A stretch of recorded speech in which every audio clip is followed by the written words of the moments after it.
बंसी और रज्जू बाजार में जाते हैं। मैं ले आती ना, आपको साथ आना जरूरी था। अरे तुम सब्जी सोने के दाम पर लाती हो तो क्या ही फायदा है बताओ। ठीक है जी, मैं भी देखती हूँ अब भाई ये टमाटर कितने के दिए? भाई साहब 100 के 1 किलो हैं। ये सुनते ही रज्जू और बंसी चौंक जाते हैं। क्या? भाई इतना महंगी हो रही हैं और क्या। अच्छा, तभी बंसी एक खराब सा टमाटर उठा लेता है। अगर ऐसे टमाटर लें तो उसका कितना लगाओगे? क्या? हाँ, ये वाले तो सस्ते ही होंगे। ये तो सस्ते मिल जाएंगे, लेकिन बाकी दाम फिर बाथरूम में बैठ के चुकाते रहना। अरे भाई साहब इतना वक्त नहीं है, आगे बढ़ो। बंसी ये सुनते ही गुस्से में आ जाता है। अरे भाई आराम से बात करो। तो खुद देखो ना क्या बोल रहे हैं। तो क्या बोल दिया ऐसा? ए भाई साहब इतना ही शौक है ऐसी सब्जियां खाने का तो नाले में पड़ी रहती हैं, वे उठा लिया करो, फिर खा लेना मुफ्त में है। तू जानता नहीं है कि मैं कौन हूँ? रज्जू तभी बंसी को वहाँ से खींच कर ले जाती है। क्या हो गया है तुम्हें? अरे शुरू उसने किया था। दूसरी क्लास में हो क्या? चलो चुपचाप। बंसी बाहर गुस्से में बैठा उस सब्जी वाले के बारे में सोच रहा होता है और रज्जू रसोई में गैस पर रोटी बना रही होती है। अरे सुनो! बंसी अंदर रसोई में आता है। ये सिलेंडर खत्म होने वाला है, तुमने दूसरा ऑर्डर किया कि नहीं? नहीं किया। क्यों? क्योंकि खर्चा ज्यादा आता है सिलेंडर का। अरे रोटी सब्जी तो चूल्हे की अच्छी लगती है, और जैसे मेरी माँ बनाती थी, वाह क्या सरल जिंदगी थी। सरल जिंदगी नहीं, गरीबी थी, क्योंकि तुम्हारे पिताजी दर्जी थे। तो उसमें क्या दिक्कत है? बनियानों के छेद सिलते थे तुम्हारे पिताजी। अच्छा ठीक है, मैं कल ले आऊंगा जंगल से लकड़ी काट के। तुम बना तो लोगी ना? हे भगवान! बंसी अगली सुबह जंगल चला जाता है और लकड़ी इकट्ठी करके वापस आने लगता है। तभी उसे दिखता है कि जंगल के रास्ते में एक लाल रंग की पोटली पड़ी है। ये क्या है? बंसी उस पोटली को उठाकर खोल कर देखने लगता है। अरे इसमें तो किसी चीज के बीज लग रहे हैं। एक काम करता हूँ, घर ले जाके उगा देता हूँ, क्या पता कुछ काम का ही उग जाए। बंसी तुरंत उस पोटली को अपनी जेब में रखकर घर आ जाता है। अरे रज्जो! रज्जो बाहर आती है। क्या हुआ? बंसी तभी रज्जो को वो लाल पोटली दिखाता है। अरे ये देखो, इसके अंदर कोई बीज है, ये मुझे जंगल में मिली है। बंसी जी एक बार बाहर आना। क्या हुआ?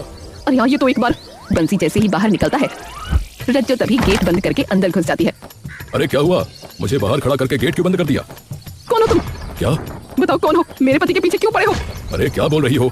मुझे सब पता है, ऐसे टोने टोटकों के बारे में। किसने दिया है उन्हें ये बताओ। अरे रज्जो गेट खोलो, मैं ही हूँ तुम्हारा पति बंसी। मैं कैसे मानूं? बंसी तभी रसोई की खिड़की में से देखता है कि दूध उबलकर बर्तन से बाहर निकल रहा है।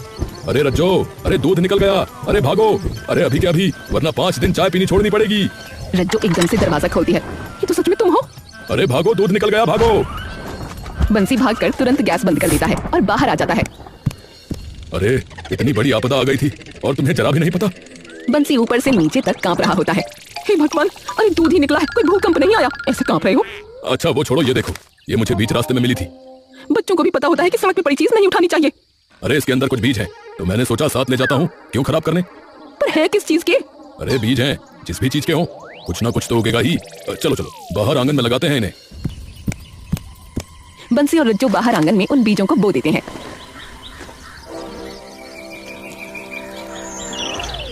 काश इसमें से टमाटर प्याज आ जाए। कौन से देश में टमाटर प्याज का बीज जैसा होता है, जरा बताना। अरे तुम चुप रहो, जरूर इसमें से कोई ना कोई सब्जी उगेगी। मैं तो कहता हूँ काश शिमला और गाजर भी आ जाए। अरे ख्याली पुलाव पकाना बंद करो जी, और अंदर जो पुलाव बना है उसे खाओ आके, दुकान भी जाना है फिर। बंसी मुस्कुराता हुआ अंदर आ जाता है। दादाजी, मैंने जानबूझ के तो नहीं खोया। ये तुम्हारी लापरवाही की वजह से हुआ है। ऐसे कैसे तुमने खो दिया? तुम्हें पता है ना कि उसमें क्या है। पीढ़ियों से हमारे पास एकदम सुरक्षित थे, लेकिन तुम्हारी लापरवाही की वजह से आज ये सब हो गया।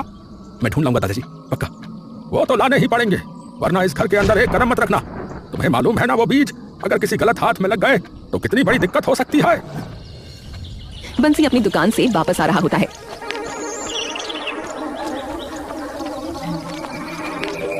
कि तभी उसकी नजर अपने आंगन पर पड़ती है और उसे देखते ही वो जोर जोर से रज्जो को बुलाने लगता है। अरे रज्जो, रज्जो, अरे रज्जो। रज्जो सोफे पर बैठी होती है कि एकदम से वो उसकी आवाज सुनकर उठ खड़ी होती है। हे भगवान! लगता है फिर से उस कुत्ते ने इनका पजामा पकड़ लिया। रज्जो दौड़ती हुई बाहर जाती है। क्या हुआ? अरे ये देखो। जैसे ही रज्जो सामने देखती है, उसके भी होश उड़ जाते हैं। ये क्या है? अरे मुझे नहीं पता, पर जो भी है चमत्कार है। बंसी और रज्जो पास जाके उन सभी सब्जियों को देखने लगते हैं। वाह, मेरे पुण्य का फल आखिरकार मुझे दे ही दिया भगवान, जय हो। कौन से पुण्य कर दिए तुमने? मंदिर में दान तुमसे होता नहीं, वहाँ तो तुम ये बोलते हो प्रसाद ले तो लिया। तो फिर जादुई बीज कैसे मिले मुझे, ये बताओ। ये तो सच में कमाल हो गया जी। चलो चलो तोड़ो सब्जियां, अब तो आराम से खाएंगे। बंसी और रज्जो वो सब्जियां तोड़कर अंदर लेकर जाने लगते हैं कि तभी वो देखते हैं कि उन पौधों पर अपने आप और सब्जियां उग जाती हैं। अरे ये कैसे हो रहा है? रज्जो और बंसी कुछ देर के लिए दंग रह जाते हैं।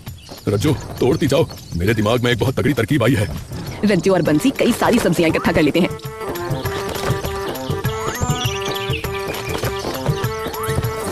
और अंदर लेकर आ जाते हैं। अब इसकी करेंगे बिक्री। क्यों?